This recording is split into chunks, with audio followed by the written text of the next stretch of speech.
ಆರ್ಯ ಇದೇನು ಇನ್ನೂ ರೆಡಿ ಆಗಿಲ್ಲ? ಬೇಗ ರೆಡಿ ಆಗು, ಲೇಟ್ ಆಗ್ತಿದೆ, ಹೊರಡೋಣ. ಎಲ್ಲಿಗೆ? ಏನು ಹೀಗೆ ಕೇಳ್ತಿದ್ಯಾ? ಜಾಸ್ಮಿನ್ ಮದುವೆ ಅಲ್ವಾ ಇವತ್ತು? ನಾವ್ಯಾಕೆ ಹೋಗ್ಬೇಕು? ಯಾಕೆಂದ್ರೆ ಅವ್ರಿಗೆ ಮುಂದೆ ನಿಂತು ಮದುವೆ ಮಾಡೋರು ಯಾರೂ ಇಲ್ಲ, ನಾವೇ ನಿಂತು ಮಾಡಬೇಕು. ಆದಿತ್ಯ ಇದಾನಲ್ಲ. ಆದಿ ಬೇರೆ, ನಾವು ಬೇರೆನಾ? ಹಾಗಂತ ನೀವು ಅನ್ಕೊಂಡಿದ್ದೀರಾ ಡ್ಯಾಡ್? ಬೆಳಿಗ್ಗೆ ಬಾಯಿ ಬಂದಂಗೆ ಮಾತಾಡಿದ್ದು ನಿಮಗೆ ಕೇಳಿಸ್ತಿಲ್ವಾ? ಆದಿ ಬಗ್ಗೆ ನಿನಗೆ ಗೊತ್ತಲ್ವಾ ಅವನೇನು ಅಂತ? ಅವನ ಮಾತಿಗೆ ಯಾಕೆ ನಾವು ತಲೆ ಕೆಡಿಸ್ಕೋಬೇಕು? ಬಿಟ್ಟಾಕು. ಹಠ ಅವನಿಗೆ. ನಿಮಗೆ ಅವಮಾನ ಮಾಡಿ ಪ್ರವೋಕ್ ಮಾಡ್ತಿದ್ದಾನೆ.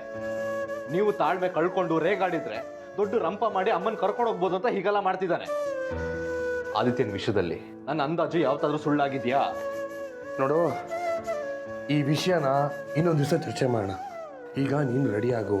ನಾವು ಹೋಗದೆ ಇದ್ರೆ ಅಮ್ಮಂಗೆ ನೋವಾಗುತ್ತೆ ಕಣೋ. ಸಾರಿ ಡ್ಯಾಡ್, ಅಮ್ಮಂಗೂ ಗೊತ್ತಾಗ್ಲಿ ನೋವು ಅಂದ್ರೆ ಏನು ಅಂತ. ಹಾಗಲ್ಲ ಕಣೋ ಡ್ಯಾಡ್ ಪ್ಲೀಸ್, ನಿಮಗೆ ನನ್ನ ಮೇಲೆ ಪ್ರೀತಿ ಇದ್ರೆ ನೀವು ಅಲ್ಲಿಗೆ ಹೋಗೋಗಿಲ್ಲ ಅಷ್ಟೇ.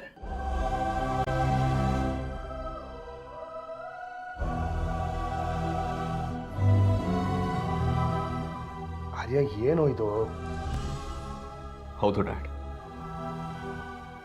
4 ಗೋಡೆಗಳ ಮಧ್ಯೆನೇ ನಿಮ್ಮನ್ನು ಅವಮಾನ ಮಾಡೋದು ನನ್ನ ಕೈಯಲ್ಲಿ ತಡ್ಕೊಳಕ್ಕಾಗಲ್ಲ. ಇನ್ನಲ್ಲಿ ಎಲ್ರ ಮುಂದೆ ನೀವು ತಲೆ ತಗ್ಸೋದು ನನ್ನ ಕೈಲಿ ಸಹಿಸ್ಕೊಳಕ್ಕಾಗಲ್ಲ. ಹಾಗಲ್ಲ ಕಣೋ, ಹೋಗೋದು ನಮ್ಮ ಕರ್ತವ್ಯ. ಏನು ಕರ್ತವ್ಯ ಡ್ಯಾಡ್? ನಿಮಗೆ ಕಿಮ್ಮತ್ ಕೊಡದೇ ಇರೋನು, ನಿಮ್ಮ ವಿರುದ್ಧನೇ ನಿಂತಿರೋನ್ ಪರ ನೀವು ನಿಲ್ಲೋದು ನಿಮ್ಮ ಕರ್ತವ್ಯನ?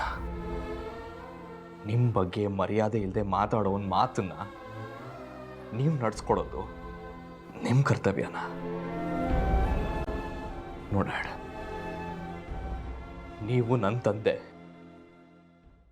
ಈ ಮಾತಿಗೆ ಬೆಲೆ ಕೊಟ್ಟು ಅಲ್ಲಿಗೆ ಹೋಗಲ್ಲ ಅಂತ ತಿಳಿತೀನಿ.